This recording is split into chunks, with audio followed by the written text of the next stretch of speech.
Ahoy Mary, sa usapang outsourcing naman tayo sa freelancing or sa video editing. Sabi ko kasing nakitang online lalong-lalo na sa video editing group dahil din kasi sa mga coaches na nag-o-offer ng courses nila. Yun naman talaga siya bago kasi I've mentioned na galing ako sa BPO, parang almost 6 years rin yata ako nagtrabaho sa BPO bago ako nag-transition sa graphic design and video editing. Although malaki naman talaga pinagkaiba nila, lalong-lalo na sa benefits. Kasi from what I've read, talagang sa mga direct clients kasi ng mga BPO, malalaking pinapasweldo nila sa mga employees nila. Usually mga 6 figures and natitira na lang sa mga employees na ina-outsource is around mga 15,000, 20,000. Nabanggit ko yung benefits na medyo okay dahil merong HMO tapos SSS and provided din nila yung mga equipments na gagamitin sa trabaho. And syempre libreng aircon pa, tambay ka lang sa office, di ba? Sa ngayon sobrang kitang-kita ko na in demand ng video editing and tumaas yung demand, so dumami rin talagang gustong maging video editors. Yung iba nag-o-offer ng courses sa pag-aaral ng video editing. Iba naman nag-o-offer ng course para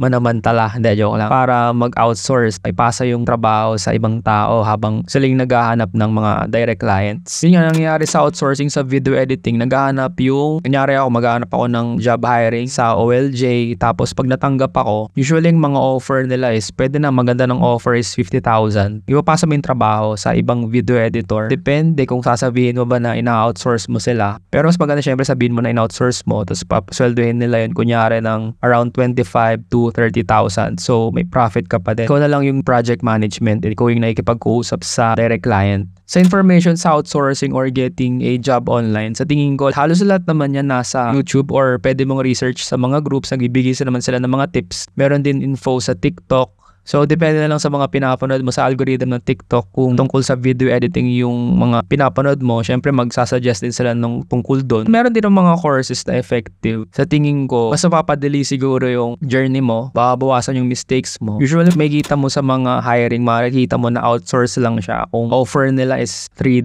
or $5 sa trabaho. Kasi pag tinignan mo sa madaling search lang sa Google, pag tingnan mo yung average salary ng video editor sa US is around $15 to $25. So, sa salary range pa lang, makikita mo kung nag-outsource ba yung kausap mo. Tapos, sa subject line, pag nakita mong naghahanap sila ng rockstar, naku, iwasan mo na yun. Pag nakikita ko yun sa OLJ, yung ko lang nakakatawa auto skip na lang ako sa ganun. Tsaka pag rockstar yung subject line, usually yung mga job description sobrang haba. Di ko na binabasa, tsaka baka sobrang demanding ng mga ganun. Yun, usually pag mahaba yung job description, makikita mo talaga na agency yun. And pag direct client, yung mga simpleng sentence lang, kunyari 5 lang yung requirements nila, ganun. Simple lang yung pagkakakonstruct ng mga sentences. Yun yung usually mga direct client. Tapos no offense sa mga bata sa grupo. Dami ko kasing nakikita sa grupo na sinalihan ko, naghahanap sila ng video editor, yung mga bata. Sa tingin ko, usually sila yung mga graduate sa course ni ano. Hindi ko nga alam kung meron ba talaga silang client, knowing na sobrang hirap makahanap ng client. Sa tingin ko, nagpo-pooling lang sila ng mga editors or gumagawa sila ng listahan para pag nakahanap sila ng client, dun na nila i-contact yung editor para ready na sila. Well, may benefits din naman siya. Kung nahihirapan kang makahanap ng trabaho, wala namang problema na magtrabaho ka sa under an agency. Well, actually, dati muntik na ako ma-hire under an agency and nakausap ko yung CEO and mabait naman siya. Yun nga lang, di ako pumasa. Kung editor ka naman and masyado ka ng maraming clients, di mo na ma-handle yung trabaho, pwede ka na mag-outsource sa ibang editors. Pero syempre maganda, makatarungan din yung ibibigay mo sa kanilang rate. Or dapat kaya mong ibigay yung rate na gusto nila. Sa totoo lang, getting a client is a skill. Isa yun sa nahihirapan ako. Syempre, papansin nyo naman.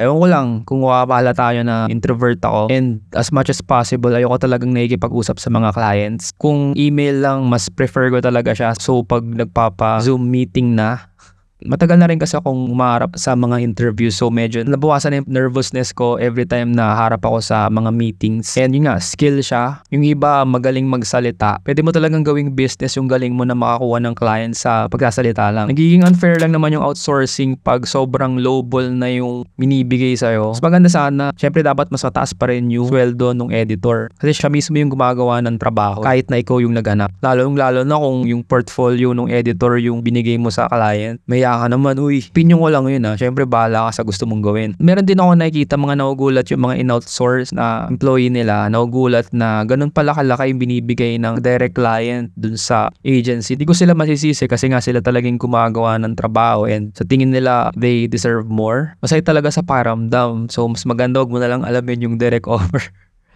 ng kliyente. Pero ang masama kasi no, nag-agree ka naman sa offer. So, medyo mahirap kasi nag-agree ka nga, know your worth na lang talaga. Mas maganda sana kung may alam ka mismo sa pasikot-sikot sa industry na pinasok mo kung video editing. Mas maganda sana marunong ka rin mag-edit ng videos para alam mo yung hirap na pinagdadaanan ng editor mo. Kasi minsan may mga job post ako nakikita, kunyari 2-3 short form videos a day. Hindi ko nga alam kung paano nila nagagawa yung mga ganun job description. Kasi sa akin, sa isang video pa lang na medyo complicated na short form edits, nakakapagod na talaga. So, imagine 3 videos ang papasa mo, sama siya sa KPI. Mas maganda talaga may idea ka, isa ka ring video editor, or kung umabsent man yung video editor mo, pwedeng ikaw yung gagawa. Minsan pumapasok sa isip ko na mag-outsource. Ang pumipigil lang sa akin yung sakit ng ulo. Parang kakayanin ko ba yung stress na kakausap pa ng ibang clients? Kasi ngayon full-time video editor ako. Ang bala ko sa akin pa mag-outsource ako, magtatrabaho pa rin ako, mag-edit pa rin ako ng onte. Kunyari sa audio, i-enhance ko. Tapos yung medyo may hirap na parts, ipapasa ko sa editor. So, may ginagawa pa rin akong trabaho. Yun, execution na lang. Hindi ko alam kung kailan ko ba seryosohin yung planong yun. Pumapasok lang naman sa isip ko, pero hati. Mas gusto ko kasing content creation. And then, nakakatulong naman talaga siya kasi nagbibigay siya sa atin ng employment, whether agency ba yan. Meron namang mga agency na mga gandang offer. Maganda lang na aware tayo sa nangyayari dito sa paligid natin. Yun, thank you for listening and subscribe for more content.